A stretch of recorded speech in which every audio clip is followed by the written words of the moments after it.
décryptage par Jamaldine Benchenouf. Bonsoir.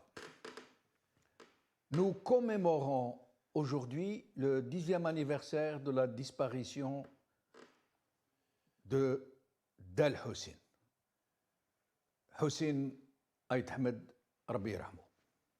Vous pourriez vous demander, à la limite, pourquoi dans notre tête de sournois propagandiste, nous restons dans cette attitude de consacrer toute une émission à certains de nos grands disparus ou supposés tels.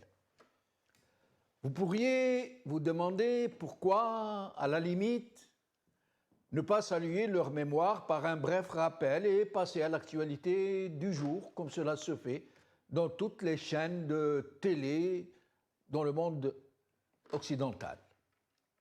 En fait, la réponse est toute simple et d'une évidente limpidité si l'on ne nous avait pas conditionnés pour ne voir et ne dire que ce que le conditionnement psychologique de ce régime nous ordonne de ne dire et de ne voir que ce qui nous autorise à dire et à voir.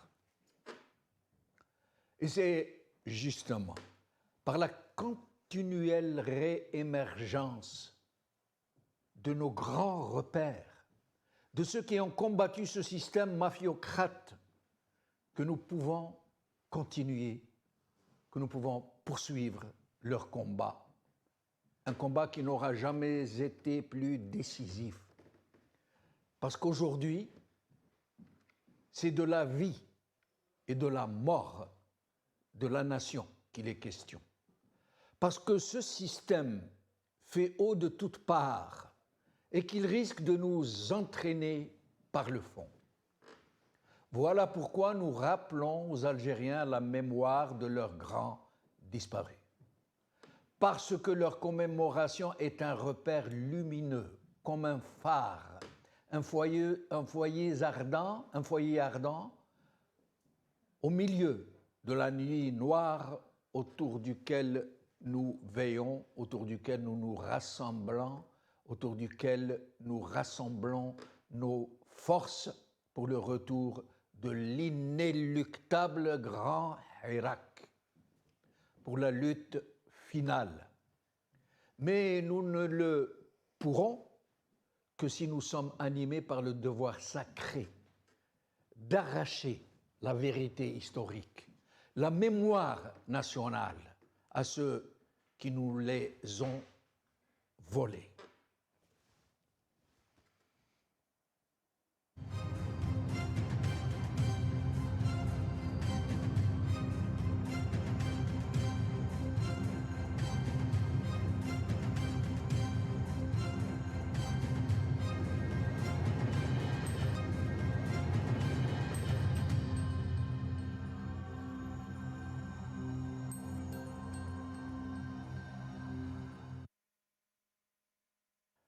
Delho, sous la cendre de l'oubli, la braise palpite toujours. C'est le titre de notre émission d'aujourd'hui et j'ai le plaisir, dans cette émission de commémoration de ce grand homme, d'avoir avec moi Abdrahim Moussawar, un enfant du FFS, qui a toujours été dans le FFS. Je crois, Abdrahim, que c'était le seul parti auquel vous avez vraiment adhéré, il me semble. Oui. Voilà. Alors, merci d'être avec nous, Abdrahim. Bonsoir Jamaldine, bonsoir Tahar, bonsoir à tous les téléspectateurs, toutes les téléspectatrices de North Africa TV. Merci pour cette invitation pour ce soir.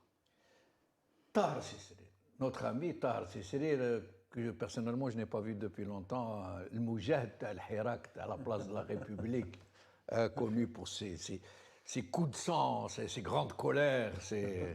Merci d'être avec nous, Tahar. Vous aussi, je crois que vous êtes très proche du FFS, il me semble. J'ai été militant, militant. Jusqu'à 2012. Jusqu'à 2012. Et pourquoi vous l'avez quitté? Bon, il faut le dire, hein, parce que On a constaté qu'il y avait une dérive et que la direction nationale a été volée. Et les militants étaient écartés. Du coup, on n'avait pas d'autre choix en fait que de changer. On n'a pas pu changer les choses de l'intérieur. Donc, et le Irak, voilà, nous a invités à participer à une grande révolution. Donc, on a fait le choix en fait de D'être militant du Hirak. ouais, d'investir Hirak. notre temps plutôt dans le Hirak. Ouais. Abdelrahim Moussaour, avant de montrer quelques images, quelques déclarations de Dalho, qu'est-ce que vous pourriez nous dire à l'occasion de cette commémoration? Je profite de cette commémoration pour parler brièvement d'un camarade, d'un ami, que j'ai connu lors du mouvement estudiantin en Algérie, un large mouvement des différentes coordinations locales des étudiants à travers plusieurs universités et dans la coordination nationale autonome des étudiants, en l'occurrence Lies Touati, qui est un militant. Qui est en prison aujourd'hui. Qui est emprisonné, ça fait près de 10 jours qu'il a été arrêté. Arrêté chez lui à Aoukas, dans la localité d'Aoukas. Lui était militant du PST qui a été dissous, il faut le rappeler. Effectivement. Il était syndicaliste, il était écologiste. Écologiste, syndicaliste, militant, socialiste, tout ce que vous voulez. Lies Touati ne peut pas être défini, ne peut pas être... il faut c'est-à-dire des profils comme Lies Touati, il nous faudra des émissions et des émissions pour en parler, parce que c'est un soldat, comme tu le dis, c'est un soldat de la liberté, c'est un soldat du syndicalisme, c'est un soldat pacifique, hein, c'est un militant des causes nobles, un militant des causes humaines. Lui qui a toujours été contre la partition, il a toujours été contre la division, contre la séparation d'une région ou d'une autre de l'Algérie. Lui qui dénonçait fièrement et publiquement ces tentatives d'isoler la Kabylie de l'Algérie, il a été arrêté justement en l'accusant de faire partie de ce mouvement séparatiste du MAC, c'est-à-dire au moment où l'on rend hommage à Hosseini Hamd aujourd'hui, je pense que Lies Touati est un camarade qu'on ne doit pas oublier. Un hommage qui vient du fond du cœur, parce que c'est au-delà du personnage de la personne que je connais, mais c'est une personne connue à travers le Hirak. Lies Touati, c'était aussi l'image du Hirak de la wilaya de Bijaya, parce qu'il a toujours été là pour les causes nobles, pour les causes syndicales, là où il y a un mouvement syndical, des travailleurs, des agriculteurs, des administrateurs, Lies Touati a toujours été là. Donc je pense que la moindre des choses, c'est d'en parler aujourd'hui, c'est de dire basta à la Hogra, parce que c'est quelqu'un qui a toujours subi le harcèlement judiciaire, le harcèlement policier, et la dernière en date, c'est d'avoir l'arrêté chez lui à la maison à Aoukas, et nous demandons incontestablement, sans aucune retenue, sa libération immédiate, parce que c'est un militant des causes nobles et c'est un militant qui aime l'Algérie. Ce qui me plaît, Abdelrahim, dans votre réponse à ma question, c'est que moi, je vous ai demandé de nous parler de la commémoration d'Al-Hou, et la chose que vous avez faite et que je respecte, que j'admire et que je considère à sa véritable portée, c'est que vous avez parlé de Lies Touati au lieu de me répondre sur Aït Ahmed, et je crois que si Aït Ahmed pouvait nous écouter, il ne pourrait être que fier de vous, de rappeler que même après lui, les combattants de la lumière sont toujours avec nous. Bien sûr, qui nous accompagnent. On peut dire aussi que Lies Touati, il n'y en a pas qu'un seul en Algérie. Absolument. Et à travers le monde, il y a partout dans le monde des personnes, des militants, des syndicalistes, des citoyens qui ont les mêmes principes, qui ont les mêmes combats et qui épousent parfaitement ce chemin qui a été tracé entre autres, par Hosseini Ahmed.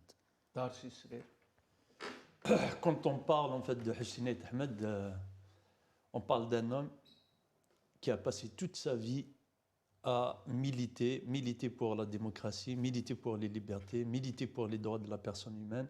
Parce qu'il y a des gens, en fait, il n'arrive pas à comprendre le combat de Hussein Ahmed. Hussein Ahmed était parmi les premiers à s'engager pour la lutte armée, hein, parce qu'il avait compris à l'époque que la lutte politique ne servait à rien. Donc il a fait le choix en fait, de mettre en place une structure avant même la Révolution, hein, en 1945. Donc eux, avec un certain nombre de camarades, ils ont mis en place l'organisation spéciale pour dire basta au colonialisme, parce qu'ils ont constaté que le colonialisme est destructeur, que le colonialisme ne donne pas la possibilité aux Algériens en fait, de vivre dignement, que le colonialisme détruit des vies, que certains essayent par tous les moyens de nous dire aujourd'hui qu'il était bénéfique, apparemment, je ne sais pas par quel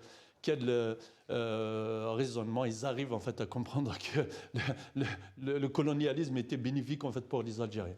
Donc il y a aussi ils ont dit positif, les côtés positifs du colonialisme. Ouais, c'est quand même incroyable en fait d'entendre ça, et certains le répètent, et même des jeunes parce qu'ils parlent des Algériens qui n'ont pas accepté en fait cette injustice, hein, mais ils oublient qu'aujourd'hui, sur tous les plateaux, on passe des jeunes passent leur temps, en fait, de l'extrême droite, passent leur temps à glorifier des criminels, des assassins qui ont assassiné en fait, des Algériens, qui ont gazé dans plusieurs régions en Algérie, en fait, des Algériens. Qui ont fumé, les enfumades. Oui. Les fameuses enfumades, en plus du napalm, en plus de... Ouais, donc Aït Ahmed, il était conscient, il avait compris qu'il faut passer à une action.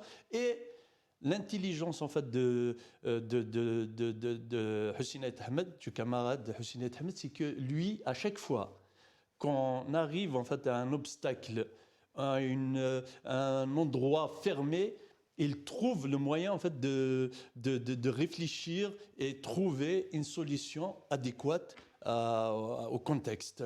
En 1945, j'ai parlé en fait de la mise en place en fait de l'organisation spéciale, mais pas seulement, parce que c'est lui qui a rédigé en fait le document pour la création en fait de gouvernement provisoire. Vous savez, quand on parle en fait de gouvernement provisoire, pourquoi il a mis en place ça? Tout simplement parce que les colonisateurs disaient en fait de nos révolutionnaires dans le contexte de l'époque, et ils les traitaient en fait de terroristes. Donc ils disaient on ne peut pas discuter avec eux. Comment discuter avec des terroristes? Donc grâce au travail en fait militant, parce qu'il était lui il avait en fait la possibilité en fait de donner à chaque fois des solutions, et cette solution leur a permis justement de former un gouvernement civil et qui faisait de la politique, hein, et grâce à ça, ils avaient une structure solide pour discuter avec pas seulement avec la France coloniale, et également avec d'autres pays du monde, et et un peu partout en fait où les organisations des Nations Unies et aux États-Unis pour défendre la cause algérienne. Alors nous allons écouter et voir une petite VT, très courte, très brève VT, sur le parcours de Hussein Ahmed. L'histoire politique de l'Algérie indépendante est aussi celle de ses rendez-vous manqués avec la démocratie. Hussein Ahmed incarne à lui seul l'un de ces rendez-vous refusés. Révolutionnaire du 1er novembre 1954, acteur central de la lutte de libération, il est pourtant devenu, dès 1962, un corps étranger dans l'Algérie indépendante. Non parce qu'il aurait trahi la révolution, mais précisément parce qu'il a refusé qu'elle soit confisquée. Alors que le pouvoir issu de l'indépendance se construit sur la force, le parti unique et la domination du militaire sur le politique, Aït Ahmed fait son choix, celui de l'opposition démocratique. En fondant le Front des forces socialistes en 1963, il pose une question que le régime n'a cessé d'éviter depuis plus de 60 ans. À qui appartient la souveraineté en Algérie? À une élite autoproclamée héritière de la Révolution ou au peuple souverain? La réponse du pouvoir est sans ambiguïté. La prison, l'exil, la marginalisation, puis l'effacement symbolique.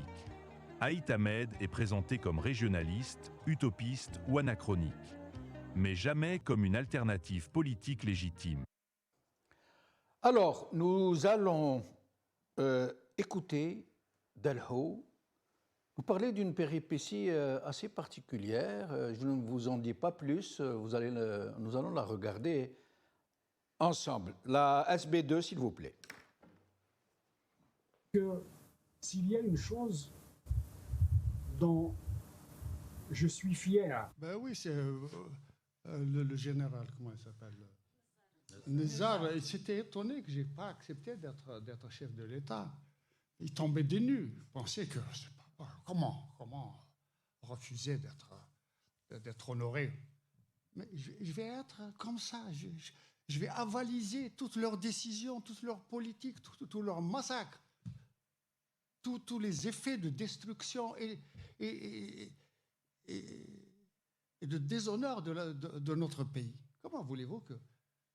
Moi, j'ai été frappé par le fait que l'ex-ministre des droits de l'homme, qui était chef de la Fédération de France, m'a dit on lui a proposé d'être... Il a refusé. On lui a proposé d'être président. Il a refusé. C'est quoi ça? Moi, j'ai mes convictions. Ce qui m'importe, ce sont les souffrances du peuple algérien. C'est incroyable. Hein. Ils lui ont proposé, pour le faire taire, de devenir président de la République. Comme ils ont proposé à Boudiaf, qu'ils ont tué par la suite. Et Ali Haroun, à l'époque, qui était ministre des droits de l'homme, hein, au moment où la junte faisait enlever des gens et les assassiner dans les caves, et même à la Villa Jolie. Les droits de l'homme du régime. Du régime, Oui. oui. Ministre Oui. des droits de l'homme. Pourtant, alors qu'il avait un passé prestigieux, Ali Haroun, hein, c'était un membre important de la Fédération de France. Et Boudiaf lui faisait confiance à un tel point qu'il l'a suivi quand il l'a convaincu de rentrer à Alger et d'accepter la proposition des généraux, chose qu'il allait regretter amèrement. D'ailleurs, on dit que Boudiaf lui aurait fait le reproche comment peut-il croire de tels gens, hein. Mais sinon, cette proposition faite à Belhou de devenir le chef de l'État désigné par le régime, et il s'en vante, hein, on lui a proposé, il ne veut pas. Ça veut dire qu'il ne passe même pas par le peuple. Qu'est-ce que vous en pensez, le fait qu'il ait refusé? Il faut rappeler pour l'histoire aussi que le lendemain du décès d'Hamdallah Rahmou, Nizar et Ali Haroun lui-même, il disait que c'était un mensonge. Oui. Après avoir proposé à Hossein Ahmed d'être à la tête du Haut Commissariat, du Haut Conseil de l'État, le HCE, Oui. qu'il a refusé, le démocrate qu'il était, qu'il sera toujours dans nos cœurs, ils ont attendu sa mort pour dire non, on ne lui a pas proposé. C'est parce que nous avons un système qui a kidnappé les institutions de l'État et qui a fait du mensonge une de ses devises. Si je reviens maintenant au propos de Del Hossein, en disant qu'il avait refusé, parce que vous avez des citoyens algériens aujourd'hui, qu'ils soient militants du FFS ou pas, qu'ils soient de l'école de Hossein Ahmed ou pas, qui vous disent jusqu'à aujourd'hui, c'est notre président légitime. Pourquoi, personnellement, je lui donne ce titre, notre président légitime? Parce que la légitimité vient parfois même dans le refus de ce qui peut être antidémocratique. Et Ahmed n'a pas accepté d'être désigné déjà par des généraux qui ont été à la source du mal qu'a vécu et qui est en train de vivre le peuple et notre Algérie. En même temps, c'est quelqu'un qui a toujours cru en la souveraineté du peuple. Rappelez-vous ce qu'a dit Nizar ce qu'a dit Dalhou à Nizar palais de justice à Paris, lors d'un procès de Souaidia. Je vous laisse nous dire ce qu'il a dit. Entre vous et moi, un fleuve de sang. Un fleuve de sang nous Publiquement, sépare. il lui a dit en pleine et d'ailleurs, audience. ça a fait le titre d'une très bonne chanson, très belle chanson de rap qui a été chantée par Yelhan Messili, le fils de Ali Messili. Donc lorsqu'on parle de la démocratie en Algérie, en fait les élections, la partie électorale ne peut constituer qu'un aboutissement d'un vrai processus démocratique. Saïd Hamd a refusé d'être désigné par les généraux du malheur en Algérie à la tête de l'État, c'est parce qu'il faisait partie de ceux qui ont dit le lendemain de l'indépendance en Algérie, il ne peut y avoir de souveraineté que la souveraineté populaire. Si je suis désigné par le peuple en tant que président, je suis là, sinon je ne peux pas être désigné par des généraux qui ont creusé, qui ont tenté de creuser la tombe de l'Algérie, mais cette Algérie, notre pays, ne sera pas enterré. C'est parce que le lendemain lorsqu'Aït Hamda a été enterré, jamais l'Algérie a connu de telles funérailles avec plus d'1 million de personnes venues de toute l'Algérie. L'unité, l'union des Algériennes et des Algériens, je peux dire aussi que ça a été scellé définitivement le 1er janvier 2016, c'est-à-dire le jour où Aït Hamda a été semé, il n'a pas été enterré. Tout à l'heure, vous avez dit Ali Msili. Moi, j'aime bien dire Ali André. Ali André Messili. Beaucoup d'Algériens hésitent à dire son nom, ses prénoms en entier, parce que cela suppose ce côté chrétien, un peu tauran, un peu. Alors que c'est au contraire. Personnellement, quand je dis Ali André Msili, je reconnais toute cette amplitude, toute cette fraternité entre les Algériens. Et à travers ce nom composé de Ali et d'André, de quelqu'un qui a été tué, qui a été assassiné par un voyou qui aujourd'hui passe des jours dorés et hyper protégés. Dans la candidature. Et dans la candidature aux élections législatives. Allait être acceptée. Elle était quasiment passée, si ce n'était les militants du FFS qui s'étaient levés à l'époque pour dénoncer cette... Et c'est aussi une occasion pour rendre hommage à Chaf Abouaïch, un ancien député du FFS qui s'est battu pour que la candidature de Amelou ne soit pas retenue. Absolument. Et l'occasion de saluer la mémoire lumineuse de Ali André Messili. Tahar Sisserir, c'est connu que Dalhou était anti-islamiste. Ils ne s'en cachaient pas. Il disait ni république, ni système intégriste. Ni policier, ni république intégriste. Ni république intégriste.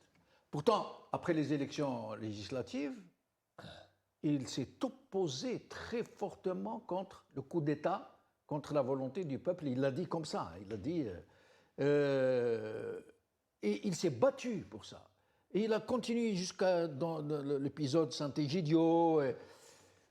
Et d'après vous, qu'est-ce qui explique qu'un homme, pour ses convictions démocratiques, aille jusqu'à soutenir ses adversaires politiques naturels, j'allais dire, et qu'il fasse de son combat quelque chose d'absolument franc, direct, sans louvoiement, sans fausse diplomatie, sans approche politicienne. Qu'est-ce qui explique que quelqu'un qui est anti-islamiste foncièrement, on arrive à soutenir les islamistes parce qu'ils ont été élus par le peuple? Tout simplement parce que Hussein Ahmed, c'est un homme de conviction et de valeur. C'est un homme qui n'accepte pas en fait l'exclusion. Parce qu'on ne peut pas exclure une partie des Algériens et dire en fait que... Ah merde, je sais pas. Ça arrive, hein, ça arrive. Désolé. C'est des choses qui arrivent souvent. Donc, j'espère qu'il n'est pas cassé. Donc, je disais en fait, comme c'est un homme de conviction, donc il n'acceptera jamais en fait d'exclure une partie des Algériens. Et je voulais revenir en fait sur un sujet qui est très très important parce que il y a quelques jours, Mélenchon parlait en fait de contrat de Rome ou contrat national de Rome comme étant en fait un contrat en fait comme étant une erreur historique, alors que dans le fond, Mélenchon se trompe tout simplement parce qu'il ne connaît pas la réalité de ce qui se passe en Algérie. Et il n'a pas. Pourquoi? Parce que Hussein Ahmed, s'il avait fait le choix de rassembler tous les Algériens Parce qu'il y a une erreur dans l'analyse en fait de Mélenchon qui disait que les personnes qui ont participé à cette ou les partis politiques qui ont participé au contrat de Rome n'étaient pas majoritaires, alors que les chiffres contredisent en fait ça. Il suffit de regarder les résultats des élections pour constater que 80% des Algériens ont voté pour le FFS, le FIS et le FLN. Donc les trois partis majoritaires étaient présents en fait au contrat. Et notamment Mehri Rabbi Rahmou, oui, qui représentait le FLN. Le FLN, oui. Et d'ailleurs, c'est ça en fait la force de Hussein Ahmed, parce qu'il arrive à rassembler tout le monde. Et il a pu rassembler en même temps le pouvoir, le FLN, représenté même par le PST. PST de Louis Hannoun. Oui, oui. Ouais, bon, je parlais en fait des trois partis parce qu'ils étaient majoritaires. Donc, voilà la force de Hussein Ahmed. Donc, il a pu rassembler, même s'il y a des divergences entre le FFS et le FIS, et le FIS et le FLN, et le FIS et le FFS, mais parce que c'est un devoir en fait de rassembler tous les Algériens pour trouver une solution et pour éviter des milliers de morts, hein, parce que si on avait écouté les grands militants comme Hussein Ahmed et Mehri et en fait tous les militants qui ont participé au contrat en fait national de Rome, ils auraient pu trouver des solutions et éviter des centaines de morts, des centaines de disparus et des centaines de milliers. Oui, de morts. Oui, et éviter en fait des pertes économiques colossales. Donc voilà pourquoi en fait il y a des hommes comme Hussein Ahmed en fait qui ont compris en fait leur rôle important en fait dans l'histoire. Et donc, ils l'ont accompli d'une façon très intelligente. Et le contrat de Rome, en fait, c'était un moyen d'éviter pas mal de choses. Parce qu'il a permis aux Algériens de discuter entre eux. Il a permis aux Algériens de réfléchir ensemble. Parce que l'intelligentsia collective permet, en fait, de sortir des situations qui sont extrêmement compliquées et d'éviter des chemins que les généraux ont choisis, en fait, de la mort, des assassinats, des disparitions forcées, des crimes abominables. Voilà pourquoi, en fait, aujourd'hui, tous les militants doivent en fait, faire très attention et répondre à toute personne qui essaiera de modifier le récit ou de fabriquer quelque chose qui n'existe pas. Voilà. Donc, Hussein Ahmed, effectivement, il parlait avec tout le monde et il était ami avec tout le monde.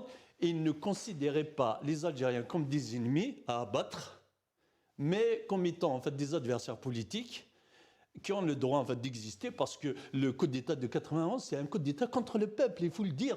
Et les gens aujourd'hui, ils l'ont repris d'ailleurs.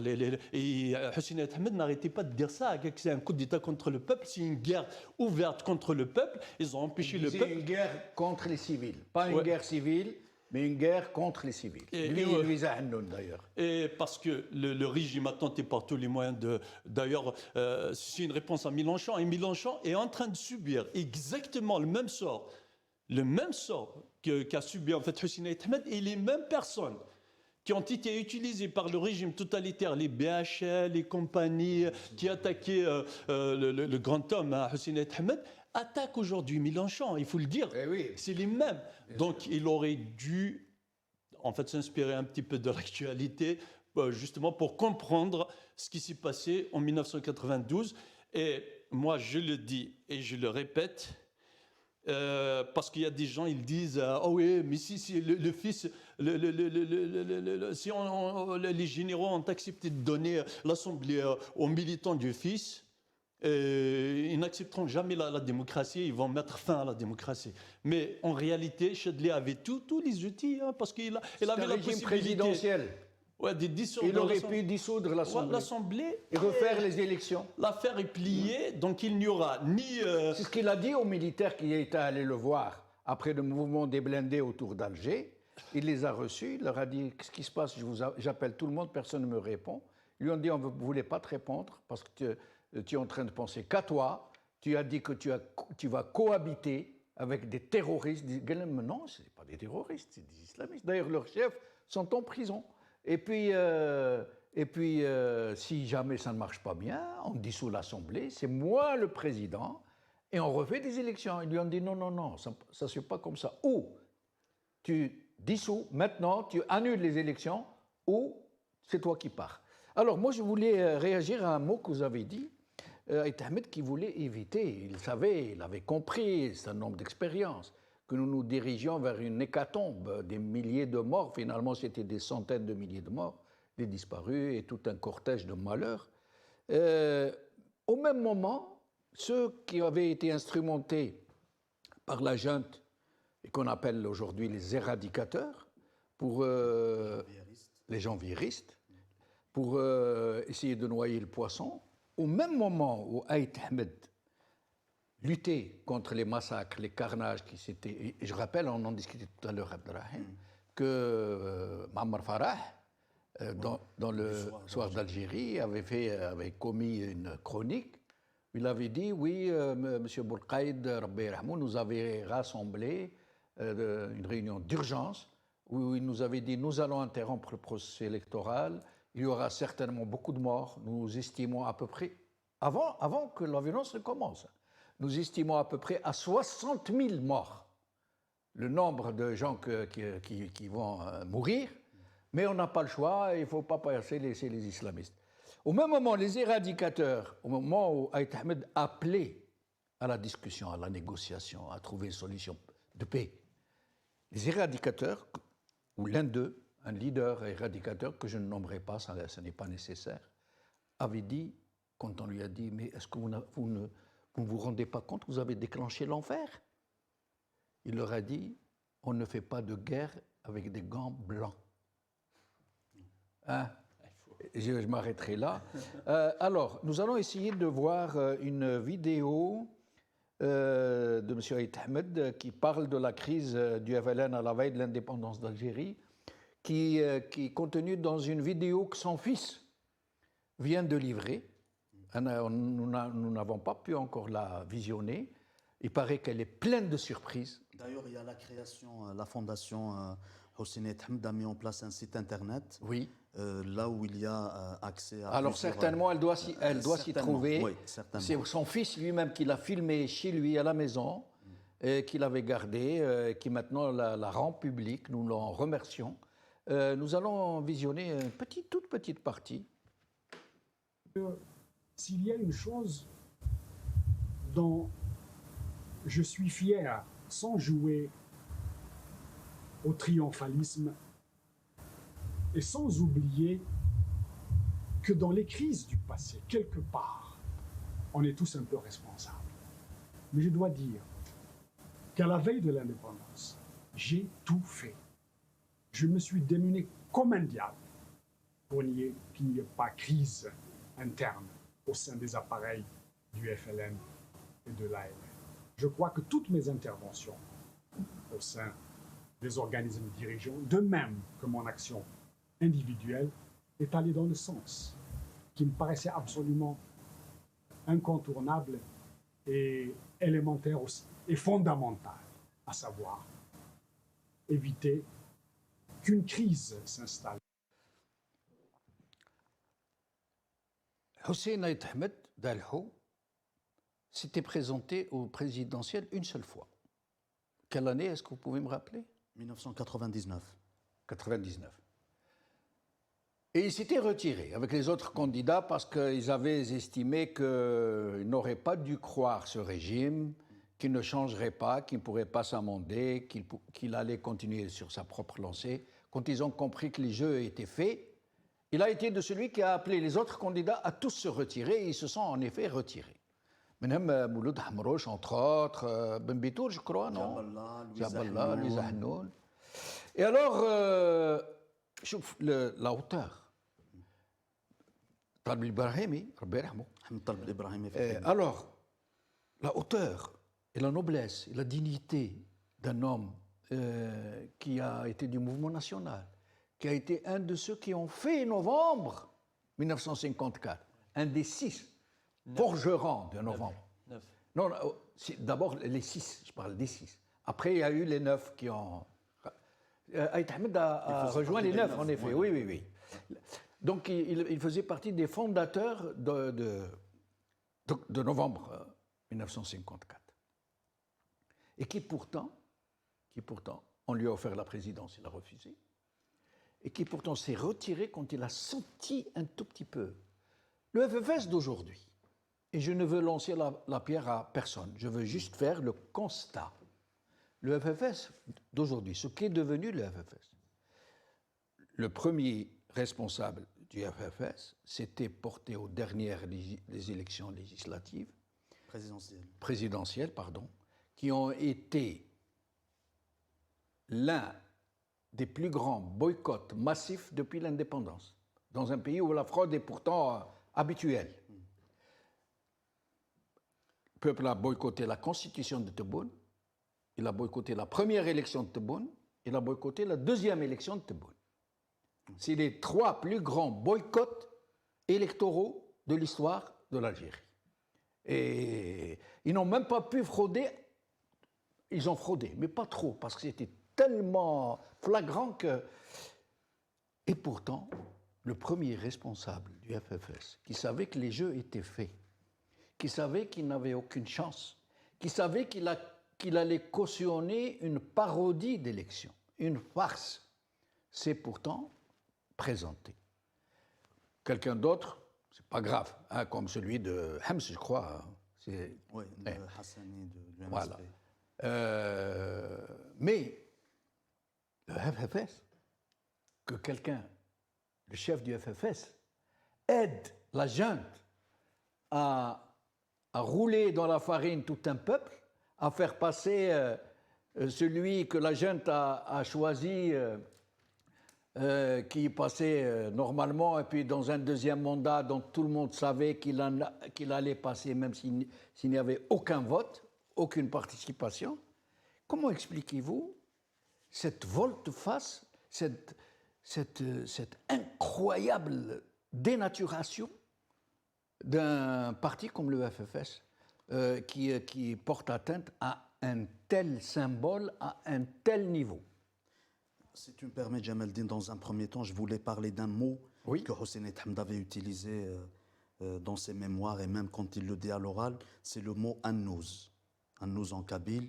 Pour lui, il a dit « cette valeur ancestrale, je l'ai apprise dès le jeune âge », ce qui signifie à la fois la retenue, la sagesse, le sens de responsabilité surtout. Le sens de responsabilité de Hosseini Hamd, pour ceux qui peut-être ne l'ont pas connu durant la guerre ou même les décennies de l'après-guerre d'indépendance, l'ont constaté à travers toutes les propositions qu'il a faites, et en s'affichant même avec des personnes qui étaient aux responsabilités. Je donne l'exemple de Ben Bella, sous la présidence de laquelle Hosseini Hamd a été traité de traître.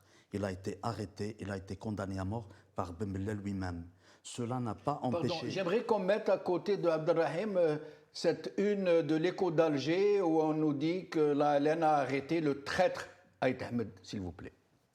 Alors, étant traité de traître de la nation, dans le journal Le Moudjahid, qui a été initié par l'un des compagnons de Hosseini Hamd, Karim Belghasmi, etc., en l'occurrence Aban Ramdan, on traite Hosseini Hamd de traître, on l'arrête, on l'emprisonne et on le condamne à mort sous le régime de Ben Bella.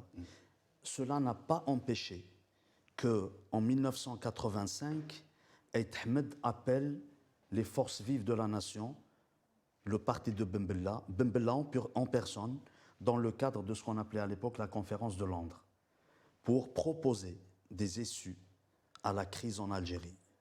Dans les années 90, la presse, les responsables Alger républicain, ce n'est pas l'Écho d'Alger. Alger républicain, l'AMP capture le traître Aït Ahmed. Et donc, justement, ces qualificatifs qui ont été utilisés n'ont pas eu raison de l'amour qu'il portait pour l'Algérie et surtout pour le peuple algérien, mais aussi son souci pour l'avenir de l'Algérie. Ça, c'est pour rappeler qu'Aït Ahmed n'a jamais fait passer sa personne avant les intérêts... Mais j'aimerais, pardon de vous interrompre, moi, ce qui m'inspire, j'aimerais qu'on laisse sur l'écran cette grosse manchette. Abdelrahim, ça vient de loin, cette domesticité de la presse. Bien sûr. Ça vient de loin. Par exemple, le Moujed, qui avait, lorsque Abba Ramzan avait été assassiné, plusieurs mois après, quand tout le monde se demandait où est passé Abba Ramzan, le Moujed avait titré Abba Ramzan tombé au champ d'honneur. Effectivement. Hein, vous vous rappelez? Oui, oui, oui. Donc aujourd'hui, la presse d'aujourd'hui qui est à la solde du régime et qui trahit son propre peuple en échange de mesquins privilèges, finalement, ça vient de loin. Hein, c'est pas nouveau, quoi. Ça s'inscrit dans la propagande médiatique. Oui. La propagande médiatique qui remonte à l'époque même, bien avant l'URSS, etc. Donc, ce genre de journaux, on les voit aujourd'hui. Aujourd'hui, avec autant de journaux que de lecteurs en Algérie, qui proposent les mêmes unes, les mêmes titres, qui rentrent toujours dans le cadre de ce que dit la pièce et de ce qu'impose le système en place. Ça veut dire pas de mots à l'opposition ou pour l'opposition, pas d'espace, pas d'ouverture du champ politique médiatique, pas d'expression libre en Algérie. C'est pour cela qu'Aït Ahmed, si c'est-à-dire sa personne, ce personnage historique continue de nous enseigner aujourd'hui, s'il y a un élément parmi d'autres qu'il nous enseigne tous les jours, c'est ce mot d'ailleurs, le sens de responsabilité, qui nous pousse à faire passer l'intérêt de l'Algérie, l'unité de l'Algérie, le pacifisme chez le peuple algérien, le pacifisme dans notre pays, avant toute considération partisane ou personnelle. Sinon, pour répondre, là c'est juste pour dire un dernier mot concernant la question électoraliste en Algérie. Et Ahmed, quand il a pris part aux élections présidentielles de 1999, il n'a pas dit au peuple « je participe par cette fois-ci, on peut changer. Je participe parce que la participation du FFS ou d'Aït Ahmed va ramener un changement dans le système de gouvernance ». Il a dit clairement devant le peuple entier « j'ai reçu un appel ». Zerouel lui a rendu visite en lui disant « vous êtes le dernier historique. Si votre participation n'est pas à l'ordre du jour, ces élections n'auraient aucune importance, ni sur le plan électoral, ni sur le plan démocratique. » Et Ahmed ne s'est pas caché de dire ça. Il a dit que, bien sûr, je ne participerai pas aveuglément. Il a demandé des garanties. Et tant que ces garanties n'ont pas été respectées par le chef de l'État qui était à l'époque dépassé par les généraux, etc., il a appelé au retrait des candidats. Donc la transparence de Hussein Ahmed s'adresse de façon normale, de façon très simple au peuple algérien. Il n'y a rien à cacher. Il n'y a pas de raison électoraliste ou politicienne pour, en réalité, servir des postes à ceux qui ont transformé le militantisme en carriérisme. Moi, je pense que, en fait, le parti, à partir de 2012, je le dis parce que moi, j'ai été contre en fait, la participation aux élections législatives. Pourquoi? Parce que les militants, après une réunion en fait, des militants, on avait constaté que la participation du FFS en 1997 était une erreur. Était une erreur, même si le pouvoir a tenté par tous les moyens de coller à Hussein Ahmed, en fait, ils lui ont collé une phrase un petit peu maladroite, monsieur en fait, boycotte. Voilà, parce que en fait, il a boycotté en fait toutes les élections. Donc eux, ils ont tenté pour le déstabiliser, de lui coller en fait un petit truc comme ça, fabriqué dans les labos de DRS pour le déstabiliser. Donc et au sein du parti, il y avait une volonté en fait de dire non, il faut participer aux élections pour montrer que on peut participer à la vie politique en fait du pays. Mais et pour les municipales, ils ont dit il faut participer parce que nous allons gérer les populations locales. Elles ont besoin de nous. C'est mieux qu'on leur impose des gens bombardés d'ailleurs. Ils ont trouvé à chaque fois l'excuse. En fait, c'est surtout la proximité, parce que ça, en fait, il y avait une volonté d'installer, en fait, dans le cadre en fait, de la démocratie participative, d'installer en fait des sections qui permettent de donner la parole au peuple et essayer d'être plus proche en fait des citoyens. Et faire de ce mandat un mandat politique, parce que c'est important, hein, parce que c'était l'objectif. Mais ce n'est plus le cas, parce que maintenant, c'est la soumission totale. Hein, c'est la soumission totale. Je vais vous interrompre une minute, parce que c'est très important, et après je vous laisse poursuivre. Vous savez, aujourd'hui, ce qu'ils ont fait, aujourd'hui ou hier, ils ont l'Assemblée nationale, le Parlement, le Sénat, ils ont décidé de créer un Parlement des enfants. C'était hier. Hier. Et qu'est-ce qu'ils ont fait? Ils ont ramené des enfants donc pour se faire élire, et les enfants pour jouer aux journalistes, et donc ils ont fait des discours, ils se sont fait applaudir, ils ont levé la main. Ça veut dire ils ont poussé la caricature jusqu'à apprendre à nos enfants comment être de faux représentants du peuple, comment être de faux journalistes qui filment les faux représentants du peuple, et pour vous dire jusqu'où ils vont, ces gens-là. Mais je vous laisse poursuivre. Pardonnez-moi de vous avoir Non, il n'y a pas de interrompu. souci, c'est intéressant en fait, à savoir, parce que je suis étonné en fait, ils n'ont pas de limite. Ah oui. Donc je vais revenir en fait. Donc le FFS a tenté de comprendre est-ce qu'il y a une possibilité de changer de l'intérieur. Donc est-ce que les discours qui ont été faits par un certain nombre, la vision de un certain nombre en fait d'intellectuels qui disaient peut-être il y a une possibilité de changer le système de l'intérieur. Et on s'est rendu compte que ce n'est pas possible parce que le régime qui contrôle la distance n'acceptera jamais un changement qui viendra à l'intérieur ou de l'extérieur, sans un rapport de force, sans en fait une mobilisation de tous les Algériens, un mouvement de masse. Et donc, nous, un certain nombre de militants, on a refusé de participer aux élections de 2012. Donc, on a quitté le parti à cause de ça. Et pourquoi? Parce qu'on s'est rendu compte que les arrivistes, les gens qui sont arrivés au parti, voulaient en fait s'intéresser plus en fait aux privilèges que à défendre les valeurs et les principes du parti. Donc voilà. Donc nous on a dit non. Nous on avait toujours refusé en fait ces invitations à la mangeoire. Et on a fait le choix de nous battre et de militer pour la démocratie, pour la consécration d'une démocratie effective, pour la consécration d'un état de droit. Et c'est en fait, historiquement, c'est le combat en fait, de notre parti. Et justement, en 1962, on va revenir un peu en fait en arrière. Hussein Ahmed, il avait fait en fait.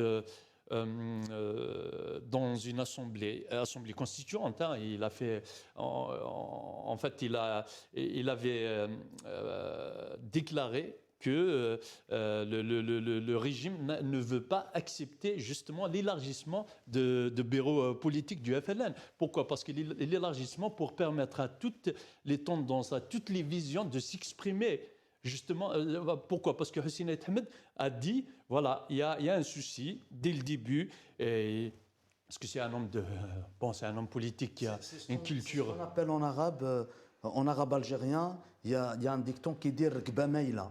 Ça veut dire dès le départ. Voilà, Rkba Meila, ça veut dire dès le départ, ça n'a pas été fait sur de bonnes bases. La souveraineté populaire n'a pas été respectée, l'exercice politique ne s'est pas retrouvé dans un champ politique ouvert, le peuple a été infantilisé, il continue d'être infantilisé par le système, mais ce qui rejoint la Bresse qui palpite toujours, c'est que le peuple n'est pas enfant, n'est pas puéril. Hein. Mais le peuple algérien... justement, et ce sera la dernière question, je vous demanderai d'y répondre tous les deux, parce que nous arrivons à la fin de l'émission. Sur la base militante du FFS. La base militante du FFS, connue pour être la base la plus politisée, la plus mature, la plus disciplinée. Et c'est ce qui explique que pendant un certain nombre d'années, y compris de la vie pendant la vie de Aït Ahmed de Rabbi Rahmou, que certains se sont emparés du pouvoir en son nom et qu'ils ont essayé de manipuler un peu le parti. Je dis les choses comme elles sont, hein, moi je ne vise personne.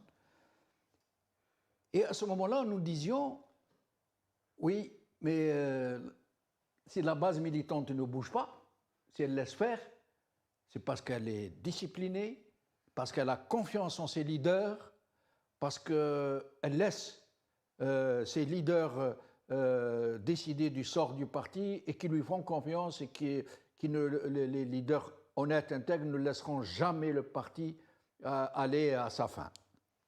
Or maintenant, aujourd'hui, avec du recul, avec ce qui est en train de se passer au sein du FFS, depuis surtout les élections présidentielles face à Tebboune, là on se pose la vraie question. Pourquoi la base militante du FFS, très bien organisée, très politisée, très disciplinée, et qui a un focus, qui a un objectif politique, pourquoi laisse-t-elle ce parti partir à volo? Je vous raconterai un certain nombre d'anecdotes. En fait, vous savez que Vous avez à peu près 3 minutes. Hein? la base militante Oui. n'est pas d'accord avec la direction. Ils ont volé la direction. Donc, ils sont passés par les sections du parti, ni les fédérations. Ils ont installé des caisses. Alors, pardon, on vient de me dire à l'oreillette que vous n'aurez qu'une minute chacun parce qu'on a dépassé le temps. Allez-y. Donc, dans le fond, ils ont coupé la direction des militants. Donc, le fait de couper la direction des militants, donc les militants n'arrivent plus à agir. Ils essayent d'agir. Et d'ailleurs, je me rappelle, j'ai été invité en 2020 par une section pour discuter un petit peu. Et les militants insistaient sur le fait que en fait, les décisions doivent venir du bas vers le haut et non pas du haut vers le bas. Pourquoi? Parce que les services de renseignement ont récupéré la direction nationale. C'est ce qu'ils disaient, c'est la base qui disait ça. Hein. Donc, aujourd'hui, bien sûr, après avoir en fait réussi à noyer le parti et mettre en fait des éléments qui sont qu'on n'a pas connus dans le parti. Moi, j'ai pas connu le président actuel, pour ne pas le nommer. Je ne l'ai pas connu dans le parti. Donc, ils ont réussi à voler le parti pour les intérêts personnels, pas pour défendre en fait les valeurs de Hussein Ahmed. Ils ne peuvent pas le faire. Ces gens-là, en fait, sont là pour leurs intérêts personnels. Pourquoi? Voilà pourquoi en fait ces gens-là ont participé à la mascarade électorale en fait pour permettre à Tebboune en fait de massacrer encore 5 ans en fait le pays. Voilà. Alors, Abdelrahim, au moins d'une minute. Moi, je voudrais exprimer mes vifs respects à la base militante du FFS, qui ne veut pas, qui n'acceptera jamais de brader l'héritage historique, politique, national et patriotique de Hussein Ahmed. Les militants du FFS, en fait, ils ne sont pas venus de la planète Mars. Ils font partie du peuple algérien. Ce peuple qui a connu avant 2019 et l'après 2019. Parce qu'à partir du Hirak de 2019, le pouvoir a décidé de se venger du peuple algérien. Parmi les outils historiques que le peuple algérien a en sa possession pour édifier un état de droit, il y a ce qu'on appelle le FFS. Merci, Abdelrahim. Je voulais rajouter très vite. Rapidement, ouais. Même le stade de Tizi Ouzou, en fait, pour se venger de Hussein Ahmed, hein, et ils sont en train de l'utiliser pour dépolitiser, pour dire, Absolument. en fait, ils ont installé à la tête du stade celui qui a combattu Ahmed pendant toute sa vie. Et pareil, en fait, pour la date d'un grand militant comme Ahmed, on lui colle un séparatiste comme Gaïd Salah.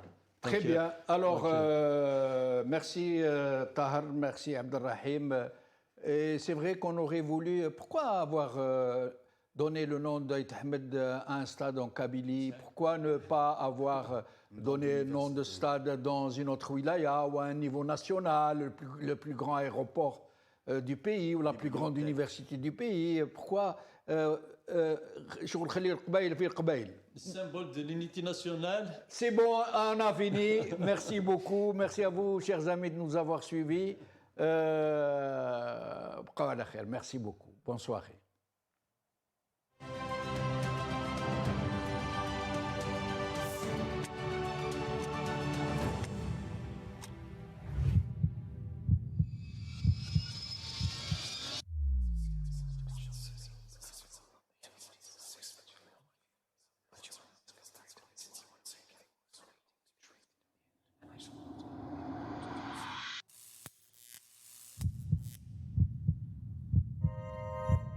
Décryptage par Jamaldine Benchenouf.